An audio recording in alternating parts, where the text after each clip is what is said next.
주님의 이름으로 평안을 전합니다. 한 주 동안 평안하셨습니까? 지난 시간까지 우리는 기납적 성경 연구 4단계 중 기도와 관찰을 공부하였습니다. 다시 한번 정리를 해볼까요? 1단계 기도, 바로 성령의 지혜와 간구를 구하는 단계입니다. 2단계는 사실에 대한 관찰입니다. 우리의 기억이나 느낌, 공상이 아닌 바로 본문이 무엇을 말하는가를 주목하는 단계입니다. 3단계는 사실에 대한 해석입니다. 성경 기자가 그 당시에 수신자들이 무엇을 깨닫기를 원했는지를 알기 위해서 관찰한 사실의 의미를 밝히는 단계입니다. 4단계는 결론의 적용입니다. 바로 우리가 본문에서 배운 진리를 오늘의 상황에 능동적으로 반응하는 일이다라고 할 수 있습니다. 귀납적 성경 연구에서 중요한 것은 우리 자신이 얼마나 배우려는 자세가 되어 있는가, 또 얼마나 하나님의 말씀이 공급하는 지혜로 우리의 마음을 채우기를 소원하는가일 것입니다. 성경은 하나님의 말씀입니다. 이 말씀은 성령에 의해서 영감되어진 것입니다. 그러므로 성경은 신뢰할 만하며 참된 기록이고 모순되지 않습니다. 성경은 한 권의 통일된 책입니다. 그러나 또한 다양성을 지니고 있습니다. 인간인 우리가 만물의 주요, 창조주 되신 하나님을 온전히 이해한다는 것은 어불성설입니다. 그러므로 성경은 그 안에 영적 긴장과 영적 신비를 갖고 있다고 할 수 있습니다. 관찰은 성경 공부의 기본 단계로 성경 본문이 말하고 있는 바를 그대로 파악하는 것입니다. 즉, 성경에 나타나 있는 각종 설명, 묘사, 주장들을 눈으로 발견한다는 뜻입니다. 우리가 이러한 과정을 성실히 수행했다면 본문의 내용을 잘 관찰했다고 할 수 있습니다. 관찰에 더욱 많은 시간을 사용하면 할수록 우리는 해석에 그만큼 짧은 시간을 들이게 되고 또 더욱 정확한 결과를 얻을 수 있다는 것을 늘 명심하시기 바랍니다. 자세한 본문 읽기, 이것은 우리가 성경 본문이 원래적 문맥, 바로 당시의 상황에서 의미했던 말을 결정할 수 있는 유일한 출발점이라고 할 수 있습니다. 자세한 본문 읽기는 성경 본문의 원래적 문맥과 또한 우리와 성경 세계 사이에 가로놓여 있는 강의 너비를 측정하는 데 중요한 역할을 한다고 할 수 있습니다. 그러므로 우리는 성경의 본문의 의미를 우리 삶에 적용하기에 앞서서 우리와 성경 세계 사이에 가로놓여 있는 강의 너비를 측정할 필요가 있습니다. 이 강을 건넌 다음에 비로소 우리는 성경 본문의 의미를 적절하고도 신뢰할 수 있는 방식으로 우리 삶에 적용할 수 있기 때문입니다. 그러므로 우리는 해석을 통해서 더 많은 통찰력과 이해력을 갖고 본문을 읽어나가는 법을 배워야 합니다. 자, 이제 우리가 관찰을 통해 본문이 무엇을 말하는가를 알았으면 이제 그 본문이 무엇을 의미하는가를 알아보아야 되겠죠. 오늘은 여러분들과 함께 3단계 해석에 대해서 나누도록 하겠습니다.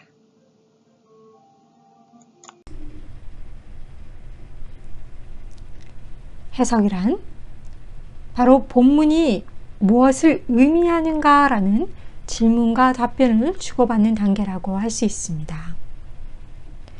의미에 대해서 로버트 스타인 박사는 이렇게 정의했는데요.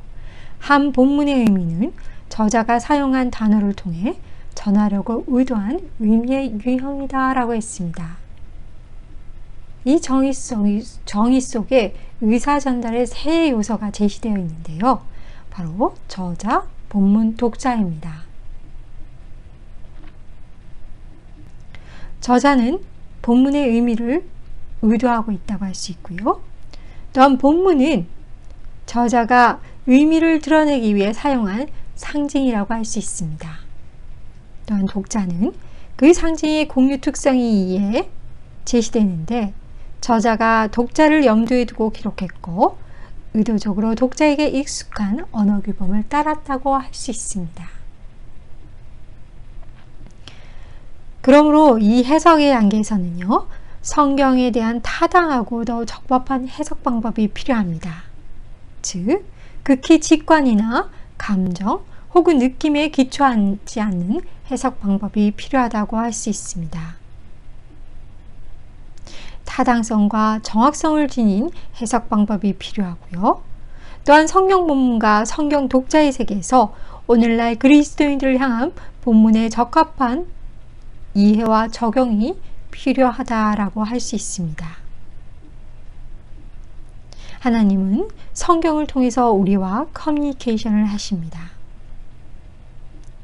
하나님은 본문을 통해서 우리에게 자신의 의미를 전달하기 위해서 인간 저자를 통해 역사하셨습니다. 독자들인 우리가 의미를 만들어내는 것이 아니라 도리어 우리는 저자가 본문 가운데 이미 놓아둔 의미를 발견하려고 해야 합니다. 이 때문에 자세한 본문 읽기, 문맥, 역사적 배경, 또한 다양한 장르들에 대한 이해가 필요합니다. 그리고 이것은 우리가 저자가 의도한 의미를 파악하기 위해서 반드시 씨름해야 할 항목들입니다.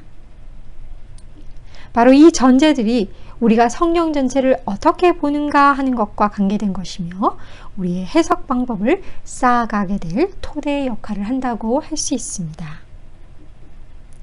그러므로 우리는 이 해석의 단계에서 본문에 나타나는 인물들 속으로 들어가서 그들의 눈을 통하여 보고 또 그들의 손가락을 통해 느끼고 그들의 가슴으로 이해하고 그들의 마음을 통하여 깨닫게 해주세요 라는 기도가 필요하겠지요. 스트라우스 박사는 이렇게 정리했습니다. 성경 본문의 참된 의미는 하나님이 원래 최초로 말씀하셨을 그때 본문의 의미라는 점을 강조하고 있다. 우리는 본문의 현재의 의미와 이 현재의 의미를 어떻게 우리 자신의 시대와 문화 속에서 적용할 것인지, 적용하기에 앞서서 먼저 본문이 원래의 삶의 정황에서 의미했던 것이 무엇인지를 결정해야 한다라고 말했습니다. 해석은 바로 재창조의 과정입니다. 디모데후서 3장 16절은요. 모든 성경은 유익하다라고 기록되어 있는데요. 즉, 성경은 목적을 가지고 있으며 의미를 지니고 있다는 뜻입니다. 앞서 우리가 의미에 대해서 살펴봤던 것처럼 의미는 우리의 주관적인 생각을 본문 속으로 집어넣은 것이 아니고 하나님의 객관적인 진리의 말씀이 본문으로부터 읽혀져 나와야 한다는 것을 말합니다.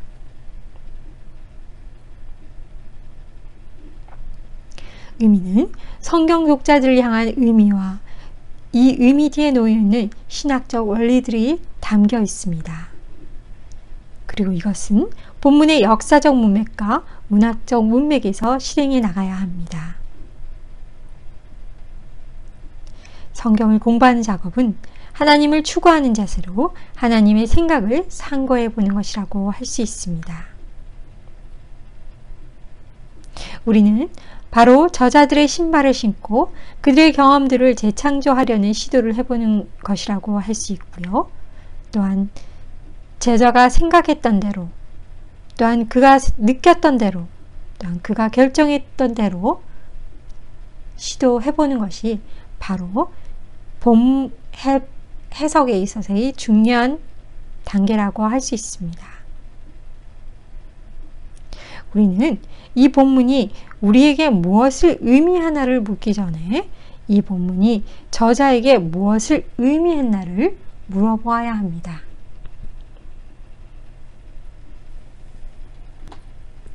해석은 의미를 건축해 나가는 과정입니다. 우리가 관찰이 무엇을 보는가의 문제였다면 마치 집을 지을 때 먼저 초석을 놓는 것 같이 성경을 공부하는 데 있어서 그 기반을 닦는 작업이라고 할 수 있습니다.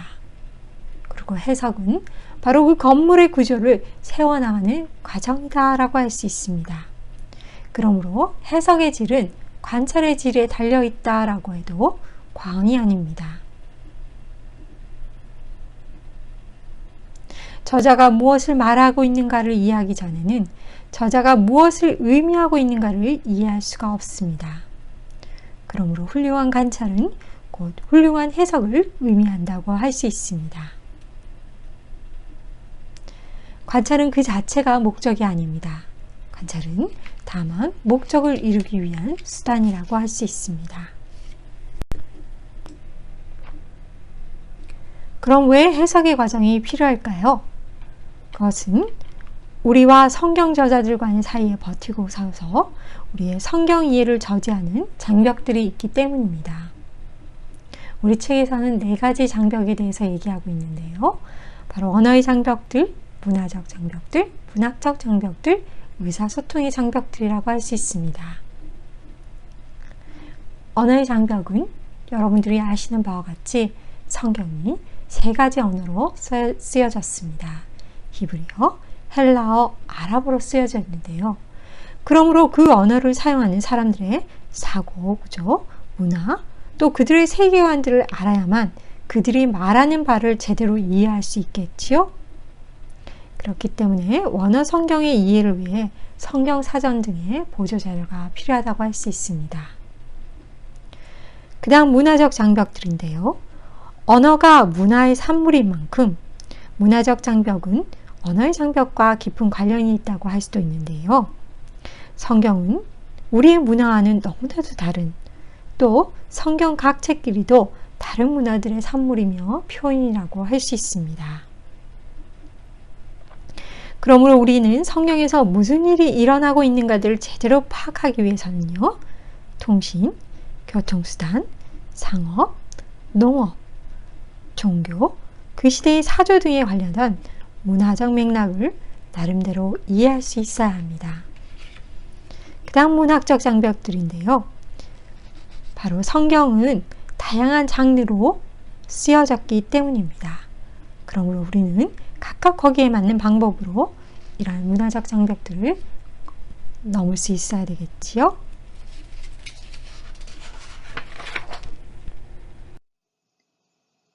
우리는 성경 저자와 우리 사이에 놓여있는 장벽들을 제거하기 위해서 성경 해석이 되는 해석에 도움이 되는 자료들이 있으면 유익한데요.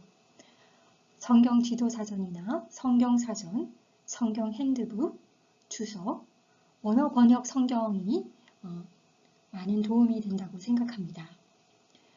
성경 지도사전은 지리적 장벽을 제거하는 데 유익하고요.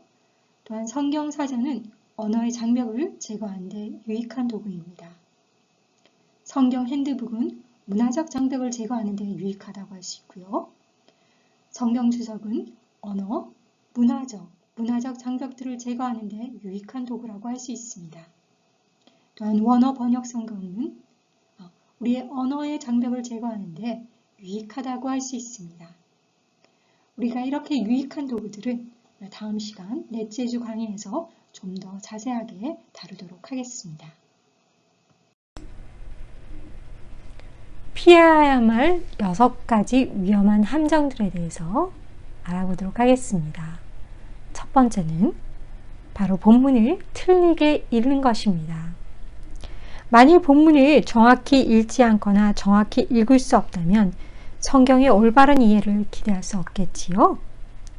본문이 무엇을 말하는가에 대한 무지는요, 성경을 해석하는 데 있어서 결코 용인될 수 없는 큰 과오라는 것을 기억하시기 바랍니다. 두 번째는 성경을 왜곡하는 것입니다. 여기서 중요한 것은요, 성경 말씀을 이해하려고 애쓰는 것과 말씀의 의미를 왜곡하는 것과는 서로 전혀 별개라는 점입니다. 우리가 정확하게 생활에 적용할 수 있도록 또 영적 유익을 얻을 수 있도록 성경을 해석하는 방법을 배워야 할 필요가 있는 것입니다. 세 번째는 본문에 모순되는 해석입니다. 사탄이 가장 좋아하는 방법은요, 하나님의 말씀을 이용하여 하나님의 성품과는 상반되는 교리나 종교 생활을 옳은 것으로 여기게 하는 것이다 라는 것을 잊지 마세요. 그 다음 주관적인 해석입니다. 하나님의 말씀에 감정적인 반응을 보이는 것은 잘못된 것이 아닙니다. 그러나 본문의 의미는 본문 속에 있는 것이지 본문에 대한 주관적인 반응에 있지는 않습니다.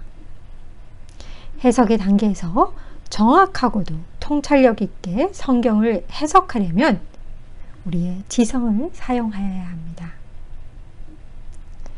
그 다음 상대주의적 해석인데요. 한 본문은 하나의 정확한 해석, 한 가지의 의미, 궁극적으로 본래 저자가 의도했던 그 의미만을 지니고 있다고 할 수 있습니다. 여섯 번째는요, 지나친 자신감입니다. 성경을 공부하는 데 있어서 교만은 실패의 지름길이라는 것을 꼭 기억하십시오. 온 생애를 바쳐 공부했음에도 불구하고 성경의 한 책 이상을 통달한 사람은 아무도 없습니다.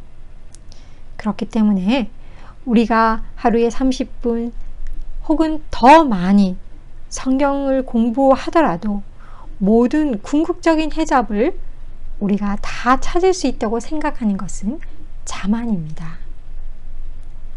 해석이라는 그것은 끝이 없다는 것을 잊지 마시기 바랍니다.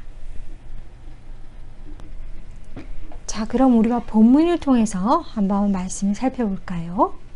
요한계시록 3장 20절입니다. 볼지어다 내가 문 밖에 서서 두드리노니 누구든지 내 음성을 듣고 문을 열면 내가 그에게로 들어가 그와 더불어 먹고 그는 나와 더불어 먹으리라. 일반적으로 이 말씀을요, 예수를 구세주로 받아들이는 모든 사람들에게 주어지는 예수님의 약속의 말씀입니다 라고 해석하고요.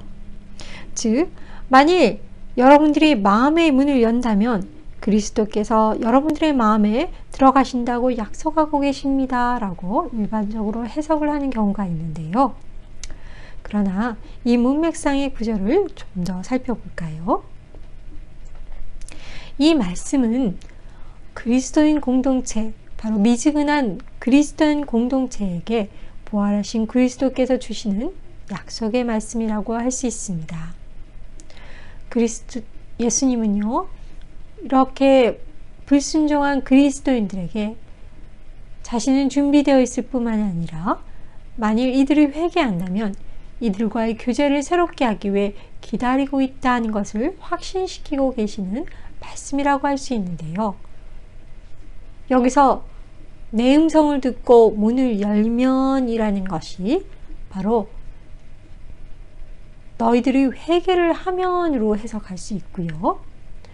또한 내가 문 밖에 서서 두드리노니 라는 것은요, 이들과의 교제를 새롭게 하기 위해서, 불순종한 이들과의 교제를 새롭게 하기 위해서 예수님께서 문 밖에 새롭게 하기 위해서 기다리고 계시다라는 것을 의미한다고 할 수 있습니다. 그러므로 이 계시록의 구절은요, 그리스도와의 교제에서 벗어나 살고 있는 그리스도인들에게 직접적으로 관계된 말씀이라고 할 수 있습니다.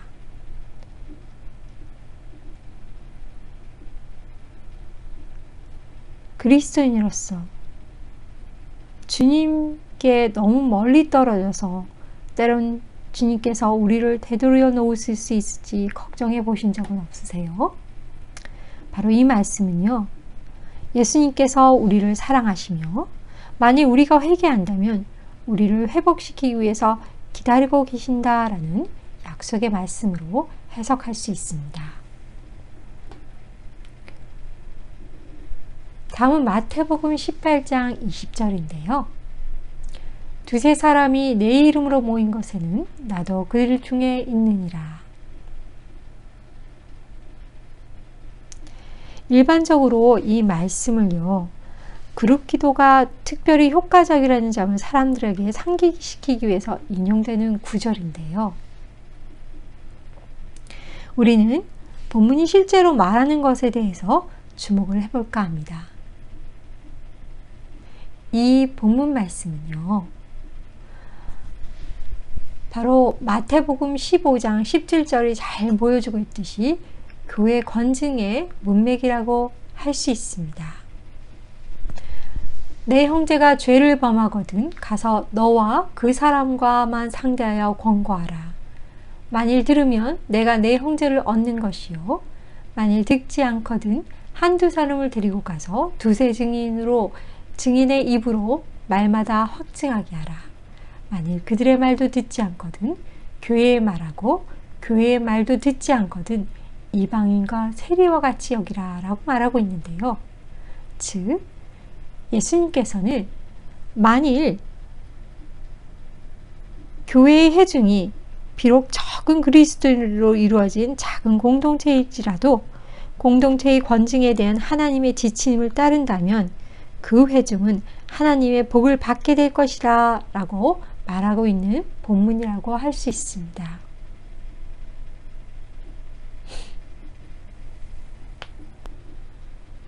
디모데후서 2장 22절 말씀입니다. 또한 너는 청년의 정욕을 피하고 주를 깨끗한 마음으로 부르는 자들과 함께 의와 믿음과 사랑과 화평을 따르라. 보통 이 말씀을요, 성적 유혹과 싸우라 라는 말씀으로 해석을 하는데요. 그러나 이 구절을 둘러싸고 있는 청년의 정욕에 대해서 한번 살펴보도록 하겠습니다. 이 본문의 말씀은요, 바로 사도 바울이 에베소 교회의 지도자들 가운데 있던 거짓 교사들이라는 문제점에 직면해 있는 디모데에게 편지를 쓰고 있는 것입니다. 이 구절의 이전 단락인 2장 14절에서 19절은요, 디모데가 이러한 거짓 교사들을 물리쳐야 한다는 것을 분명히 말하고 있는데요. 또 이것은 2장 20절에서 21절 말씀, 큰 집에는 금 그릇과 은 그릇뿐 아니라 나무 그릇과 질 그릇도 있어 귀하게 쓰는 것도 있고 천하게 쓴 것도 있나니, 그러므로 누구든지 이런 것에서 자기를 깨끗하게 하면 귀히 쓰는 그릇이 되어 거룩하고 주인의 쓰심에 합당하며 모든 선한 일에 준비함이 되리라 라고 되어 있는데요. 또 이와 마찬가지로 2장 23절에서 26절도 또한 거짓된 가르침에 대해서 계속하여 말하고 있는 것을 볼 수 있습니다. 자, 이런 맥락에서 22절을 봤을 때요, 바울은 디모데에게 젊은 사역자들에게 아주 매력적인 어리석은 논쟁들과 주장들, 그리고 신학적인 증기함, 이러한 것들을 멀리하고 의와 믿음, 사랑, 그리고 하나님의 참된 백성들과의 화평에 매진하라고 말하고 있는 것입니다. 즉, 청년의 정욕이라는 것은 바로 이러한 신학적인 진기함들, 어리석은 논쟁들, 주장들을 말하는 것이라고 할 수 있습니다. 그러므로 이 구절은 어떤 면에서는요, 성적인 유혹과는 아무런 관계가 없다고 할 수 있습니다.